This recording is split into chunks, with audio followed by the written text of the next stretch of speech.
बिस्मिल्लाहिर्रहमानिर्रहीम। अस्सलाम वालेकुम dear student. Madam Kausar .com की जानिब से मैडम कौसर आप लोगों की खिदमत में हाजिर है। उम्मीद करती हूँ आप लोग ठीक ठाक होंगे और मेरे लेक्चर से बहुत ज़्यादा फ़ायदा उठा रहे होंगे। तो जल्दी से पहले से फ़ौरन मेरे चैनल को सब्सक्राइब कीजिए, लाइक कीजिए, अच्छे अच्छे कमेंट्स कीजिए ताकि आने वाले लेक्चर्स आप लोगों को टाइम पे मिलते रहें, मेरी हौसला अफजाई हो, दूसरे लोगों को भी फ़ायदा हो और इस तरह से मैं आप लोगों की खिदमत करती रहूँ। स्टूडेंट, आज का जो हमारा टॉपिक है बहुत इम्पोर्टेंट टॉपिक है। अब तक हमारे जितने लेक्चर्स थे सारे थ्योरी बेस्ड थे। आज से हम लोग प्रैक्टिकल काम शुरू कर रहे हैं।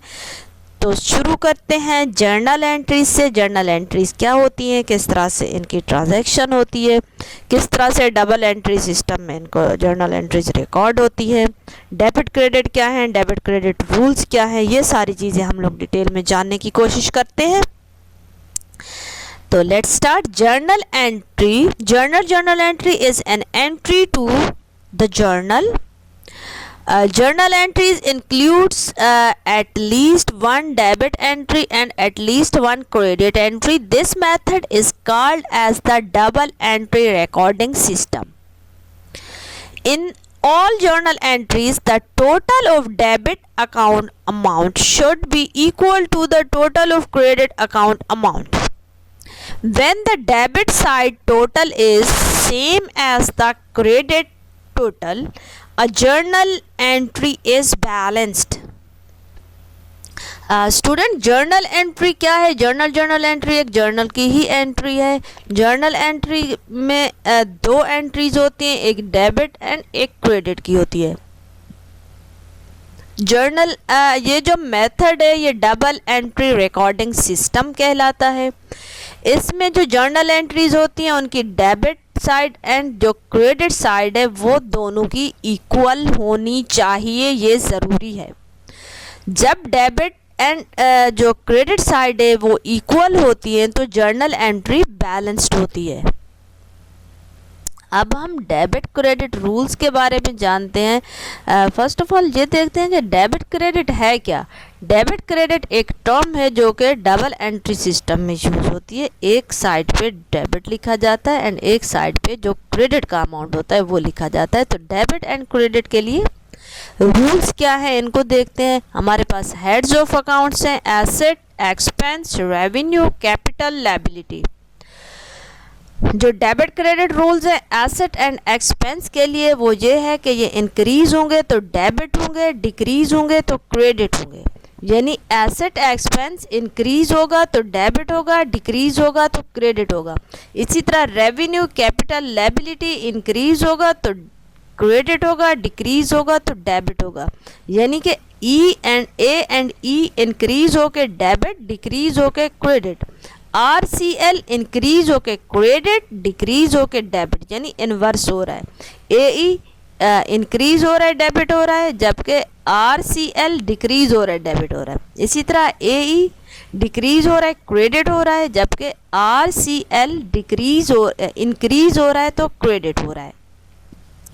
अब हम देखते हैं हमारे पास जो जर्नल एंट्रीज हैं उनका क्या फॉर्मेट है, किस फॉर्मेट के तहत जर्नल एंट्रीज बनती हैं और इनकी ये जो ट्रांजैक्शंस हैं इनको रिकॉर्ड करके मज़ीद अपने कॉन्सेप्ट को क्लियर करते हैं।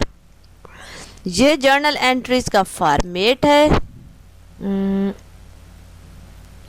इसमें इस फॉर्मेट के तहत जर्नल एंट्रीज रिकॉर्ड होती हैं। सबसे ऊपर कंपनी का नाम आता है, उसके बाद इस तरह से journal entries for the month of dash and year, ये सारा आता है। उसके बाद फर्स्ट कॉलम डेट का बनाया जाता है एंड नेक्स्ट होता है डिस्क्रिप्शन या डिटेल का, उसमें डिटेल्स वगैरह लिखी जाती हैं। उसके बाद लेजर फॉलियो का आता है। यहाँ इसकी ज़रूरत नहीं है, जो लेजर बनता है तो वहाँ पे पेज नंबर वगैरह के लिए ये काम आता है, वहाँ हम इसको समझेंगे। फिर डेबिट का कॉलम एंड क्रेडिट का कॉलम। अब डेबिट को अगर शॉर्ट फॉर्म में लिखेंगे तो DR करके लिखेंगे और ये डेबिट कंप्लीट लिखने की ज़रूरत नहीं है, मैंने दोनों यहाँ समझाने के लिए लिखे हैं। दोनों तरह से लिख सकते हो, इसको या इसको। इसी तरह क्रेडिट है, क्रेडिट का भी इसी तरह से आप लोग चाहो तो कंप्लीट क्रेडिट लिख लो या फिर इसको शॉर्ट फॉर्म में इस तरह से करके लिख लो, तो यही कंसीडर किया जाएगा, ये क्रेडिट ही है आप लोगों का। इस तरफ डेबिट, पहले डेबिट की जो कॉलम है वो आता है, उसके बाद क्रेडिट का आता है, यानी लेफ़्ट पे डेबिट आ गया एंड राइट पे क्रेडिट आ गया। आई थिंक ऐसे ही डेबिट राइट लेफ़्ट में थोड़ा सा मसला होता है, मुझे तो सही है, आई थिंक यही है, लेफ़्ट है एंड राइट है। बहरहाल अब हम देखते हैं अपनी ट्रांजैक्शंस। कुछ डेटा मैंने रखा हुआ है आप लोगों के लिए, तो उस डेटे को अप्लाई करते हैं, रिकॉर्ड करते हैं। सबसे पहले हमारे पास जो एंट्री है, जो पहला डेटा है वो ये है कि 1 जनवरी को 2014 को मिस्टर एडन अपना बिजनेस स्टार्ट कर रहा है किसी कंपनी के नाम से, और उसमें इन्वेस्टमेंट की जा रहा है कैश 1 लाख रुपीज़ से। तो कैश हमारा एसेट है, और एसेट के बारे में हम पढ़ चुके हैं कि हमारा एसेट इंक्रीज होगा तो क्या होगा, डेबिट। तो कैश डेबिट हो गया, इंक्रीज हो गया और डेबिट हो गया। कैपिटल इंक्रीज होगा तो क्या होगा, क्रेडिट होगा डेफिनेटली। तो कैपिटल इंक्रीज हो गया, कैपिटल बढ़ गया, कंपनी के पास कैपिटल आ गया, तो ये क्या हो गया, क्रेडिट हो गया। नीचे नरेशन है, इसकी डिटेल लिखेंगे। Being started business with cash, being आप लोग नहीं लिखें, ऐसे भी स्टार्टेड बिजनेस विद कैश लिख सकते हो, इसका कोई ऐसा इशू नहीं है। बहरहाल ये इस तरह से इसको लिखते हैं। सेकेंड है ABC company open a bank account with ₹20,000। Bank account debit हो गया, कैश अकाउंट क्रेडिट हो गया। बैंक अकाउंट कंपनी का एसेट है, कंपनी के नाम पे बैंक खोल रहा है तो कंपनी का एक एसेट अकाउंट ही खोल रहा है, तो बैंक अकाउंट डेबिट हो गया। कंपनी के पास से जो कंपनी के अपने पास से कैश है ऑन हैंड था वो चला गया है, उसको बैंक में डिपॉजिट करा दिया है, तो यूँ कैश चला गया, कैश डिक्रीज हो गया, तो कैश क्रेडिट हो गया ₹20,000 से। Open a bank account narration में आ गया। नेक्स्ट है purchase office furniture in cash ₹5,000। Furniture asset है कंपनी का, एसेट इंक्रीज हो गया, इंक्रीज होने की सूरत में डेबिट हो गया 5,000 रुपीज़ से। कैश कंपनी का अगेन एसेट डिक्रीज हो गया, कैश चला गया, कैश पे लिया है फर्नीचर, तो कैश जाने की सूरत में, कम होने की सूरत में क्रेडिट हो गया, एसेट कम हो गया कंपनी का। Narration purchased furniture for cash या इन कैश लिख सकते हो। नेक्स्ट है हमारे पास पेड ₹5,000 फॉर ड्रिंकिंग वाटर। अब ये ड्रिंकिंग वाटर क्या है, कंपनी का एक्सपेंस है, एक्सपेंस के बारे में हम जान चुके हैं कि एसेट एक्सपेंस इंक्रीज होंगे तो क्या होंगे, डेबिट हो जाएंगे। तो ये एक्सपेंस इंक्रीज हो गया तो डेबिट हो गया ₹500 से। इसी तरह से कैश डिक्रीज हो गया, कैश पे लिया है पानी तो कैश चला गया, जाने की सूरत में, डिक्रीज होने की सूरत में कैश क्रेडिट हो गया ₹500 से। नरेशन आ गई paid cash for drinking water for office use. अच्छा जी, नेक्स्ट है कंपनी बोरो कर रही है ₹50,000 कैश फ्रॉम अलाइड बैंक से।